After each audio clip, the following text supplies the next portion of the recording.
Com o avanço do Mirassol Futebol Clube para a fase de grupos do Campeonato Brasileiro Série C, aumentaram as chances do time garantir o acesso à Série B no próximo ano. Isso fez com que o número de torcedores de Mirassol e também da região no estádio aumentasse, intensificando também o trabalho que tem que ser realizado pela Polícia Militar. Por isso, a gente está aqui hoje com o Tenente Vander Pavan, que é responsável pelas operações nos dias de jogos, e ele vai passar para a gente, né, Tenente, um pouco das orientações aos torcedores do que deve ser trazido, do que não pode ser trazido para o estádio e do que deve ser feito para evitar tumultos e aglomerações nos dias de jogos. Olá, Tenente, tudo bem? Tudo bem. Quais são as orientações, então, para os torcedores que desejam assistir aos jogos daqui do estádio? Olá, Juliana, tudo bem? Aproveito a oportunidade também para cumprimentar todos os leitores do Mirassol Conectada, também os ouvintes da TS Rádio. E a primeira orientação que nós da Polícia Militar passamos para os torcedores do Mirassol é fazer a aquisição do ingresso de maneira antecipada. Nos dias dos jogos, tentar chegar um pouco antes, né? Aqui os portões nós abrimos pelo menos 1 hora de antecedência, e o pessoal aqui, talvez por ser um município um pouco menor, o pessoal está acostumado a chegar sempre em cima da hora, né? Aí dá 20 minutos antes do início da partida, aquele monte de gente tentando ingressar no estádio, a gente tem que manter ali a segurança, fazer a revista em todo mundo da maneira adequada, então demora um pouco, né? Então a gente pede isso aí para os torcedores, para chegar um pouco antes. Chegando um pouco antes, consegue ver o aquecimento também dos jogadores, as orientações que o estádio passa para a torcida, e isso aí facilita bastante o nosso trabalho. Uma orientação que a gente pede também para os torcedores do Mirassol: aqui no estádio a gente tem o setor da arquibancada verde, que ali é destinado para os torcedores de torcida organizada.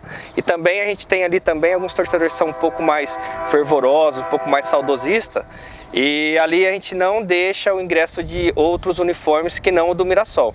Então o pessoal às vezes quer vir com a camisa do Corinthians, Palmeiras, São Paulo, Santos, está sendo barrado ali, por questão de segurança e para evitar problema com a própria torcida do Mirassol. Então a gente pede o pessoal vir um pouco antes, estacionar o veículo num local conhecido, evitar estacionamentos clandestinos, evitar deixar materiais tipo bolsa, equipamentos eletrônicos ali à mostra no veículo, evitando assim possíveis furtos, para poder assistir o jogo de maneira tranquila e para tudo certo aí para a segurança nossa. Sobre a entrada aqui no estádio, existe alguma coisa que não é permitido trazer, que deve ficar do lado de fora?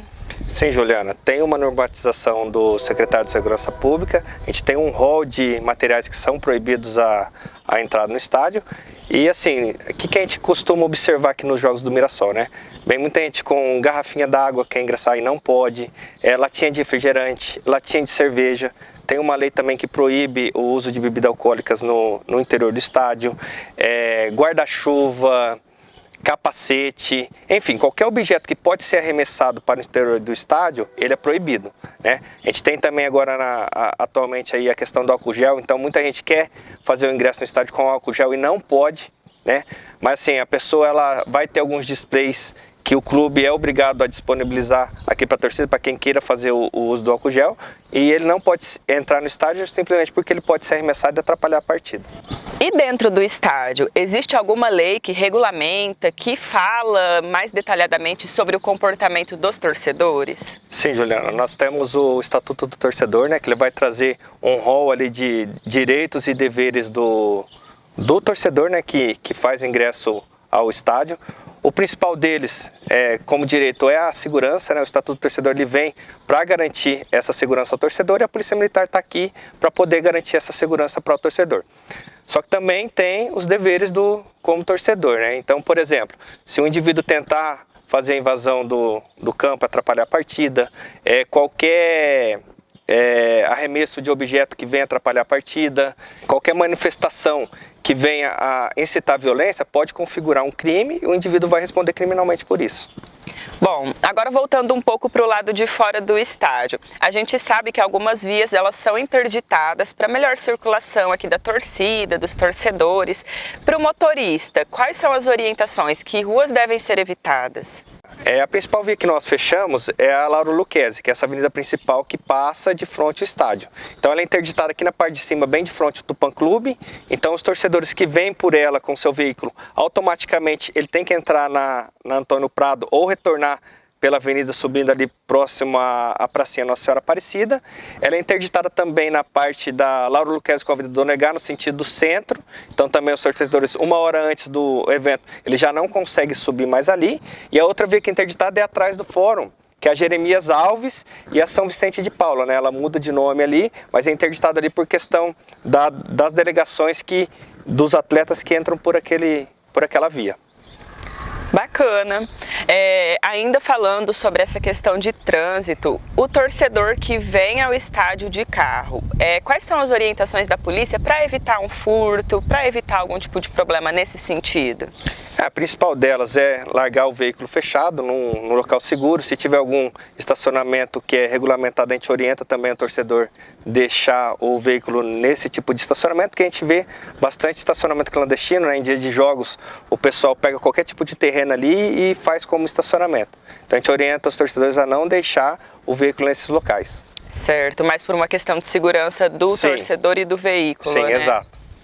Tá jóia, então. Bom, para finalizar, Wander, eu gostaria que você falasse pra gente também um pouco sobre o preparativo da PM antes dos jogos e também durante os jogos, como que funciona? Sim, o planejamento para os jogos do Mirassol começa bem antes do jogo propriamente dito. Então, por exemplo, o próximo jogo do Mirassol que vai ser no dia 11, né? Um domingo às 19 horas, hoje a gente está gravando aqui é o dia 2 e nós já começamos esse planejamento. Então a gente estuda ali quem que vai ser o adversário, se já existe alguma rivalidade com o time, se é time da região ou não, se vai vir torcida do time visitante, quanto de torcida que vai vir. Geralmente a gente faz também a escolta dessa torcida, então às vezes vem 2, 3 ônibus de caravana. No último jogo tivemos 4 ônibus, os 4 ônibus foram escoltados até o estádio, ao término da partida foram escoltados de volta pelas equipes de Baep aqui da nossa região. Nós verificamos também a posição da tabela que o time ocupa, se é um jogo que vale uma classificação para uma final ou não, se é jogo que vale título. Então tudo isso aí são informações que nós analisamos que vai interferir na quantidade de homens que vamos utilizar aqui no policiamento e como que vai ser o desenvolvimento da operação no dia do jogo. Entendi. Bom, tá jóia então, obrigada pelas informações. E é isso aí, gente. O Mirassol tem pelo menos mais 2 partidas em casa. A primeira é no dia 11 de setembro, um domingo, contra o Volta Redonda, e a segunda no dia 25 de setembro contra o Aparecidense. Ao todo são 6 jogos nessa fase de grupos. Os primeiros colocados, eles garantem acesso à Série B do campeonato, e o primeiro colocado de cada disputa a grande final que vai definir o vencedor.